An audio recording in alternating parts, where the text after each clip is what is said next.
Next up, we have Victoire Baillet, excuse me, as a Baillet. Baillet. Thank you. A geneticist and bioinformatician at the Institut Pasteur. And there's also Rémi Planel, and you're welcome to correct my pronunciation. Is a research engineer, also at Institut Pasteur. And they're present on CCQTL, which is a platform designed to streamline and empower QTL mapping in the collaborative cross mouse population. And it's designed to provide an intuitive interface for biologists and non-specialists. So with that, please take it away. Thank you very much for a kind introduction. Can you see my slides? Can you hear me well? Yes, perfectly. Okay, cool. So thanks again for the introduction. So as you stated, I'm a staff scientist at the Institut Pasteur core facility for bioinformatics and biostatistics. And I'm going to tell you about CCQTL. So my joint first author on this work is Rémi, who could not handle the presentation today. So I'm presenting on behalf of both of us. So you're all already familiar with the collaborative cross. So it has already been introduced several times during this meeting. So I will keep it minimal, just stating that the collaborative cross is a very precious resource for dissecting the genetic basis of complex traits because it's recommended inbred strains. So we've got repeatability because we have a high genetic diversity. We've got phenotypic variation for a large number of traits with genetic basis we can then try to map. And on top of that, last but not least, it's a very well characterized resource as for haplotypes, genomes of the different mice. So all that is well known. And there is something which is a little bit well known, or I guess so, because you don't see us quite often. The US are quite far away. At the Institut Pasteur, we've set up kind of our local hub for the collaborative cross mice. So this is several years of effort under the coordination of the Mouse Genetics Laboratory led by Xavier Montagutelli, who I assume many of you know. So this is something Xavier already presented during his talk at CTC in 2019. So I'm just updating the figures. As of now, we've got 35 CC strains that were imported and that are now being bred at Pasteur, and they are available to all the Pasteur scientists who are willing to use them for a few experiments. And we are now a bit more than 20 CC enthusiasts belonging to 5 departments gathering to the CC club. So we've got obviously geneticists like Xavier, and we've also have immunologists and neuroscientists, so many other people interested as well. So that's very nice. And I'm now speaking as a core facility member. The corollary of all that is that all these people are very much interested in running QTL mapping analysis for their own trait of interest and the CC.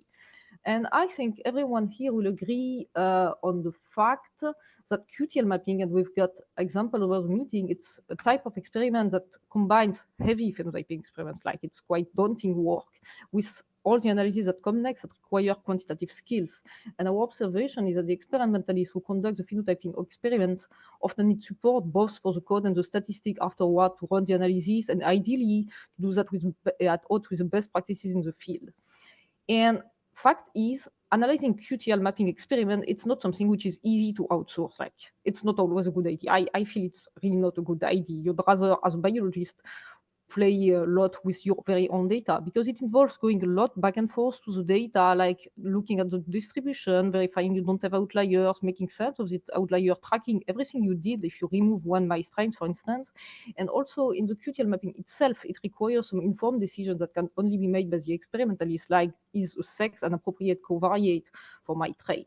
And building on all that, we were very much willing to make the biologists autonomous in analyzing their QTL mapping experiment, and that's what we built. That's why we built CCQTL, which combines a web interface to easily perform QTL mapping and visualize the results, a database system to keep the data organized, and most importantly, we guarantee reproducibility through the use of Galaxy-powered pre-configured analysis workflow. Putting up this slide deck, I was convinced that everyone was aware of Galaxy, and I realized a few hours earlier that Galaxy is very widespread in Europe, but not necessarily so much in the US. So I would be happy to reply to any question about that, but don't worry about that. Like, if you don't know the intricacies of Galaxy, it's not a problem for the talk. It won't depend on your understanding. So how does CCQTL look like? Say that you work on a given project which aims at deciphering the genetic basis of resistance to a given virus, which we call X. And in the context of this project, you've run a first round of phenotyping experiment over a certain number of mice. So the first thing you're going to do is you're going to upload on the interface one single input file, so it's a full text file that contains all the phenotypes and covariate, if you have any values for all the mice you phenotyped so far. And this is going to define at the database level one first experiment. And now that the data are in the database, the first thing to do, as always, is to plot the data. So we provide several ways of plotting the data, like box plot, but the one very first thing you need to do is to check whether the distribution of the data is by and large compatible with the hypothesis behind QTL mapping. And if it's not the case, we provide a few transformations on the fly, like log transformations, so that you can try to fix it. But yes, you have this module to explore your data. And now that you've got your data, which distribution is compatible roughly with QTL mapping, you can proceed with your first QTL mapping analysis. And this is done at the click of a button by launching a pre-configured analysis workflow. And this is going to run, and you're going to get your first round of analysis result, which you will be able to look into the interface. And I will come back to that later. So this is your very first analysis, but you may wish to tune some of the parameters, like passing sex as a covariate, increasing the number of permutation, etc. And this is something you're going to be able to iterate by rerunning, and this is going to create a distinct analysis. And you can iterate again and again with yet another analysis and yet another experiment, for instance, with more mice, etc., etc. And the more you use the database, the more you get data in there, the more the more data you get, the more phenotypes you have, the more messy this can get actually. And in order to account for that, we also provide controlled vocabulary so that you can annotate your phenotype and your covariate in the database, thus making it more searchable in the long run. So I'm saying controlled vocabulary. In practice, these are the ontology terms that are used at present in the mouse phenome database. Another key feature of CCQTL is that it offers a breadth of visualization to further explore the result of the QTL mapping. So this is a very obvious plot, the load profile. You can explore it by zooming in, zooming out, just to verify there aren't anything fishy. So this is a very obvious thing, but you can also ask yourself some other questions, like which parental origin associated with high or low trait values, or what are the genes in the QTL interval, like do we have any obvious candidate genes? And to help you answering this question, we provide several interactive plots and tables, which are all interactive, but you can also export them to put in your lab book. I haven't displayed this plot, but obviously we also provide the founder effect, the founder allele effect plot and the SNP association plot, which are recurrent for QTL mapping in CC and DO mice. So this is for the big picture. So now let me go a bit into the detail of two critical points of CCQTL. So let's focus first on the database and the permission.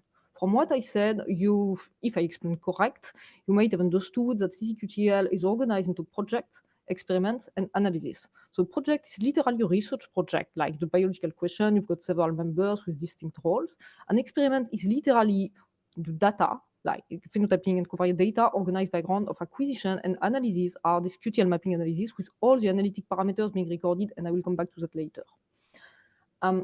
When it comes to permission, like if you're the only one using CCQTL, or if it's only people for your lab, there is no question about that. But should you get another group or more people using it, the obvious question is who can access what, like who can see my data?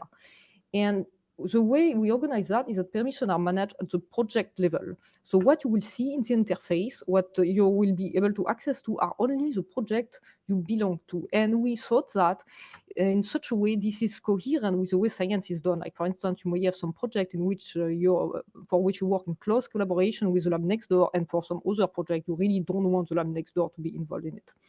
And within each project, you've got also different roles. So you've got manager who can add new members to the project and remove some of the members, and maintainer, which are sole users, so to speak. So they can only quoted, add experiments and run analysis.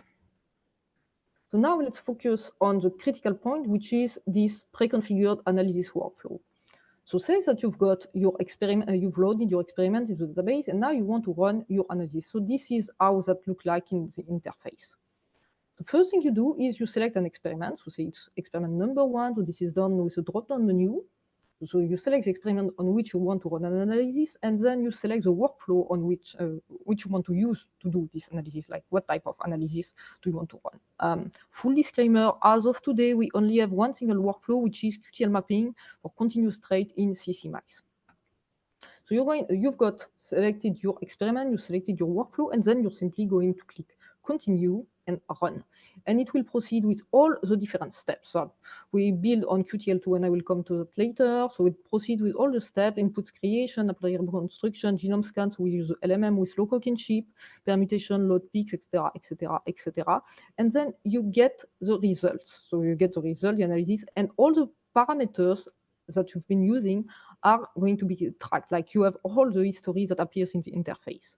So this is in the case in which you simply click continue and did not to worry or bother about looking at the detailed parameters. So that can be very okay if it's the very first time you're running this type of analysis. This is most likely not going to be optimal, right? But at the very least, it's not going to be plain false. But what we are most interested in is what we can tune in. So these are the tunable parameters. So we provide default parameters for all of them, but you can also tune. So we've developed a versioning system so that you can define which marker set you want to use, which is the genome version for the annotation. So we have M38 only at present. We are working to incorporate M39. You can, if you've got tailored genotype data for the CC-mice, like for instance, if you have your very own CC-mice genotype data, you can put them as an input. You can define whether you want to ask an additive covariate into genome scan. We only deal with additive covariate, actually. It's meant to be simple and basic tasks as much as possible. You define how many permutations you want. If you want to stratify the permutation according to the covariate, you define the significance level. Basically, we can run QTL mapping for multiple phenotype at once. Well, multiple, but not eQTL level, right?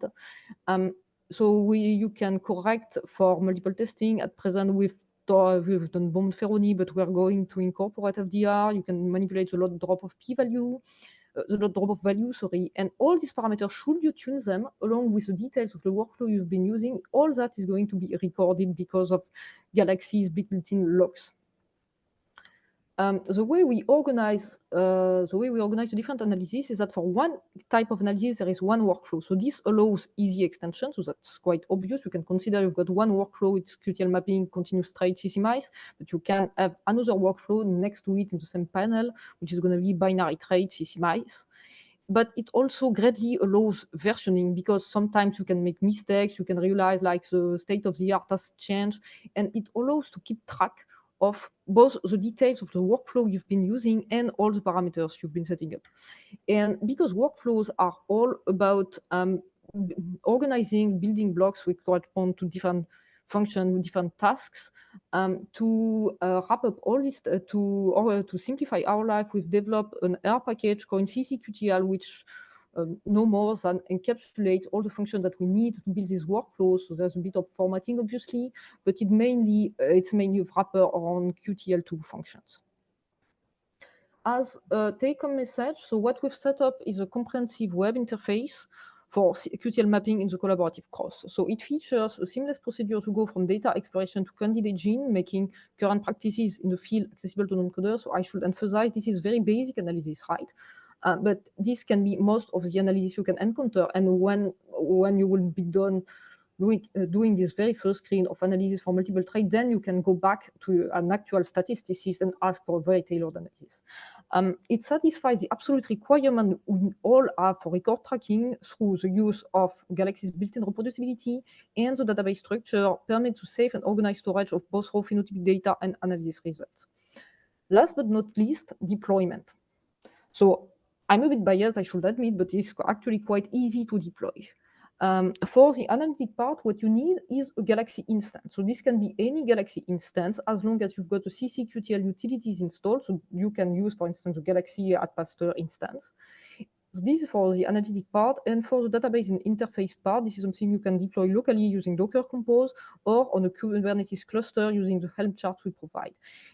All the code associated to that is under an open source license. This is something we're very much committed to, so that everyone can benefit from our work. With that, I would like to acknowledge the people who have been doing the work along with me. So obviously Xavier, who initiated the project, Rémi, who is a web dev wizard, who did a crazy amount of work. And also I would like to give a strong shout out, it's a bit on the side acknowledgement, but we started this project on the side with no knowledge of what the collaborative cross is, like what are we going to do and how are we going to treat that problem without reinventing the wheel. And I should really acknowledge the inclusivity and the facility to which the both collaborative cross and QTL2 communities. So I guess there's a lot of Carl Broman involved there. So thanks, Carl, but thanks to many other people which I don't know, because it's really a pleasure to be able to find all the data and all the resources properly documented on the internet, and so that we can implement. And this work would not have been possible without that. Thanks to the organizing committee as well. And if you want to know more about CCQTL, this is a QR code to our GitHub. To our GitLab, sorry. We're on Software Heritage, we're on the toolshed, and that's time for questions. So don't hesitate to drop me a line in the chat. Thank you very much.